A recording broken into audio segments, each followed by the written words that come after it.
The moderator recognizes Todd Slechta, President of Covenant Ministries of Benevolence, to bring the report for agenda item 34. Joining Todd on the stage are Terry Cunliffe. You can find information on this agenda item on page 237 of the delegate notebook.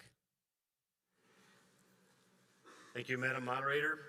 Delegates and sisters and brothers in the ministerium, it is good to be here, and so good afternoon. My name is Todd Slechta, and I have the privilege of serving as the president of Covenant Ministries of Benevolence. It's good to be together again, face to face, and able to once again lean into that which has been a key aspect of our movement throughout its history, namely relationships, getting to know one another, our journeys on a more personal level, so that we're less able and likely to reduce and dismiss each other. Tammy, I know she shared her picture of her grandkids, so I get to know your family. You did it again yesterday. You used the word shameless promotion of your grandkids. And so I would like to do the same thing, all right? Shameless promotion. Can we put up? Yeah, there are her grandkids. Yeah. I mean, they're adorable. I mean, so. But no, actually, in all honesty, this is my little nieta. And in all seriousness, she's my granddaughter, and it resonates with the heart and soul. So these are grandchildren, and so to the delegates of the 137th annual meeting, the vote is now open on the cutest grandchild. No, I can't do that. That's out of order. That's you. Okay.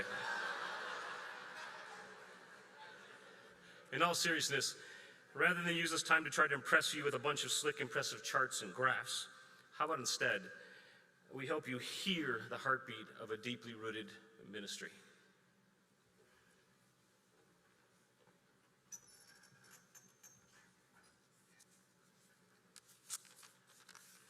I'm Terry Cunliffe. I'm the president and CEO of Covenant Living, and there is a video that will give you a snapshot of just some of the activities in the last year.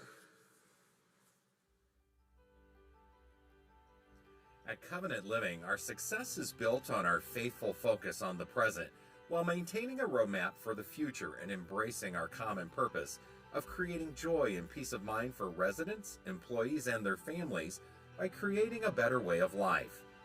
In February of 2022, Covenant Living officially welcomed Covenant Living of Keene, located in Keene, New Hampshire, into the Covenant Living family.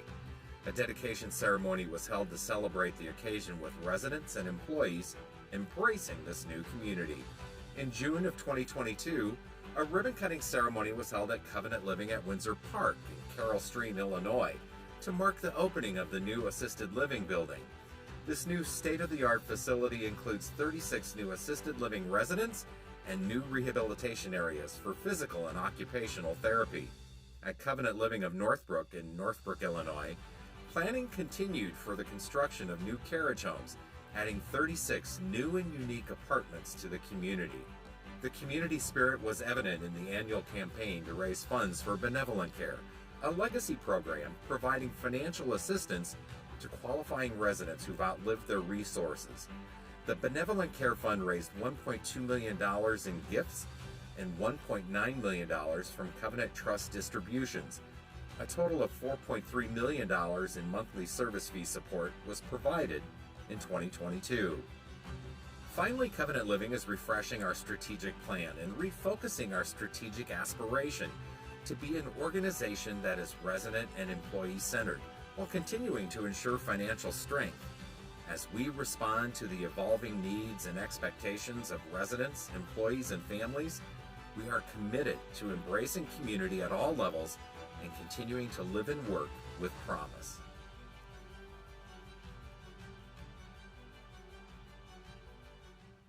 Now, the greatest thing in the last year is that just in the last couple of months, we are no longer wearing masks anywhere around the country. It never thought that would happen. But as you see in the video, we have spent the last several years as we've looked to grow our organization for the purpose of serving more people, because we're completely committed to our covenant people. And so our main goal is to serve you, to serve your parents, to serve the people in your family as they age, so that they can find a home and a community. When I watched that camp video earlier, I said Covenant Living Communities is really just camp for 62-year-olds and older.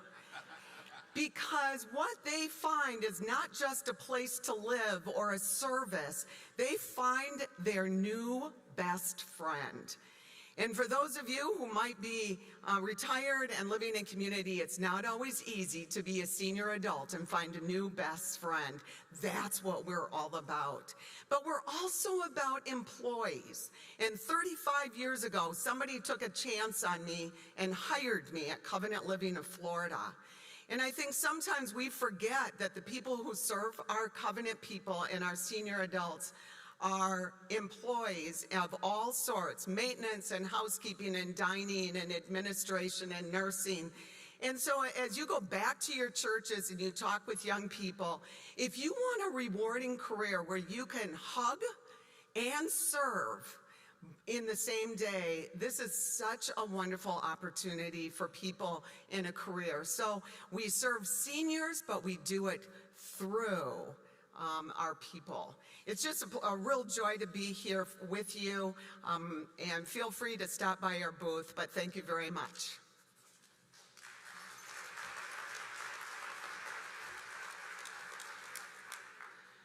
Before we have the next guest, per the motion of Gather 2021, CMB was tasked to report on the plan for the Swedish Covenant Hospital proceeds, a plan that reflects fidelity to the historic mission of the Swedish Covenant Hospital and its predecessor, the Covenant Home of Mercy. Our assumption has been that CMB was tasked with this effort because of its mission, distinctives, and values, which are available online at cmb.org. So through healthy, ongoing, and transparent dialogue with the ECC, the plan that has been initiated received the unanimous concurrence of the CMB Board of Directors, the Covenant Executive Board, and the senior leadership of the ECC, most notably President Tammy Swanson-Draheim. For the plan for the Swedish Covenant Hospital proceeds has two key elements. First, a Swedish Covenant Hospital Legacy Fund has been created and is being managed by CMB with the intent to provide increased and dependable funding off annual earnings in support of the totality of the ECC's global mission. And second, to serve as a safety net and hedge to mitigate future risk exposure, including portions of the annual earnings that will be folded back into the principal of the fund to grow and sustain the corpus. It's important to bear in mind that the Swedish Covenant Hospital proceeds are arguably the last remaining corpus of funds that will be available for the ECC for such purposes.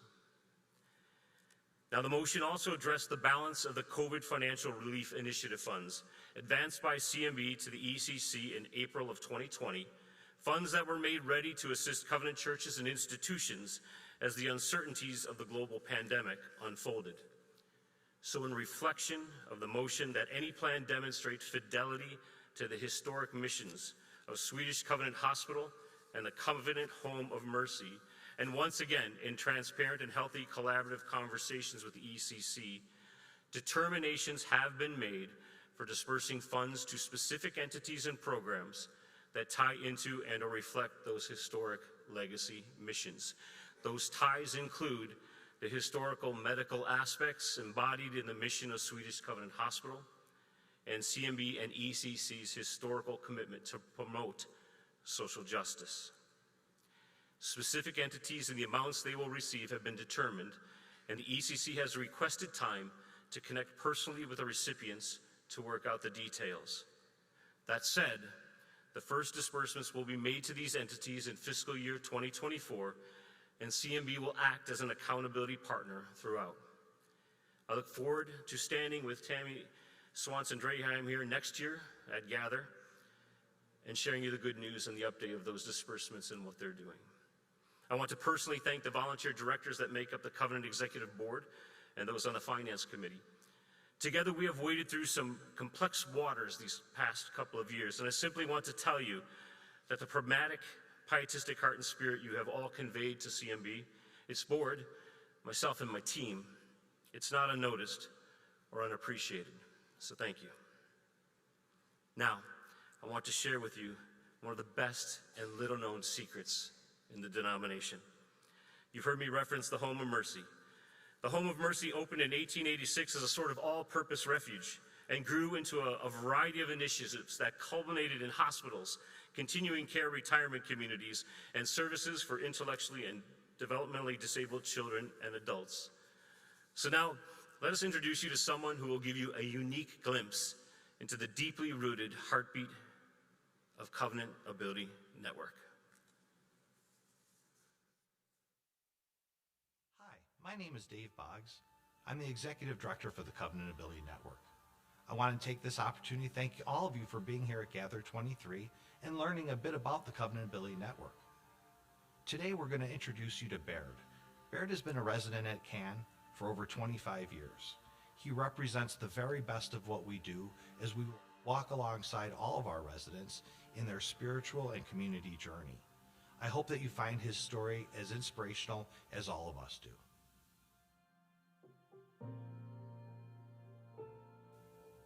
Before Covenant Ability Network stepped into my life, I was not doing very well. For several years, I had been placed in the care of a mental health provider where at one point I felt like psychologists were making me feel like a guinea pig, and I was allowing fear to interfere with my ability to make sound decisions. There were challenge after challenge after challenge that I had to face, and I got to a point where I couldn't handle it anymore. But that has changed.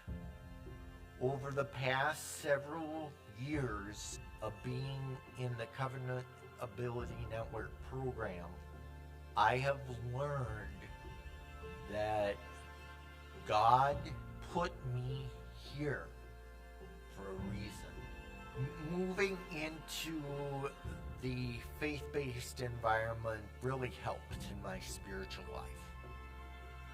I felt God calling me into pastoral ministry, and I was constantly looking for opportunities to put my faith into action. Getting involved in Stephen ministry, getting involved in my church, getting involved in different areas of the community would also help me in my faith walk. Leading Bible study gives me a chance to discover another gift God has given me. It appears that the words just come right off the page. Like God is saying, Baird, this is important. God is using me to impact other people, using my gifts for God's glory. It is important for me to be in tune with the voice of God, and music helps me do it. Through my most challenging days, I will often spend time playing the piano as a mode of worship. My opportunity to worship God for what He has done in my life. And I've learned this through Covenant Ability Network. No matter what it is, no matter where we are, God's people need to plant seeds that change lives. And that's the most important thing to me. As you've just heard, Baird's story is very similar to all of ours. It's a journey, it's a spiritual journey, and it's a physical journey. When we're at our best at the Covenant Ability Network, we're supporting individuals so that they can contribute and live their best lives.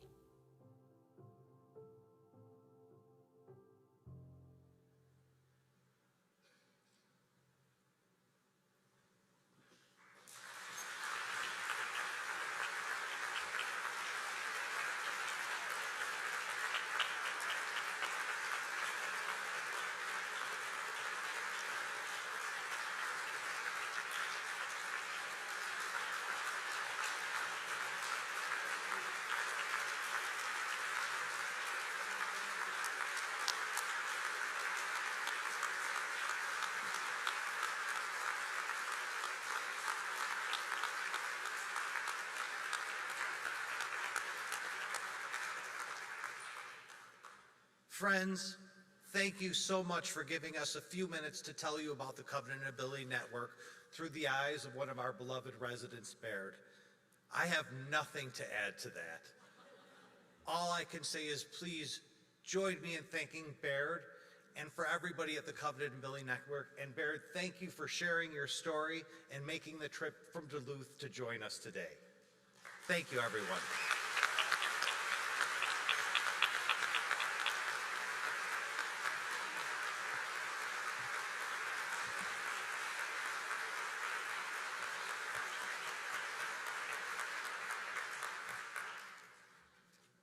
I had some more words, but I don't have them. Madam Moderator, save me. This is my report.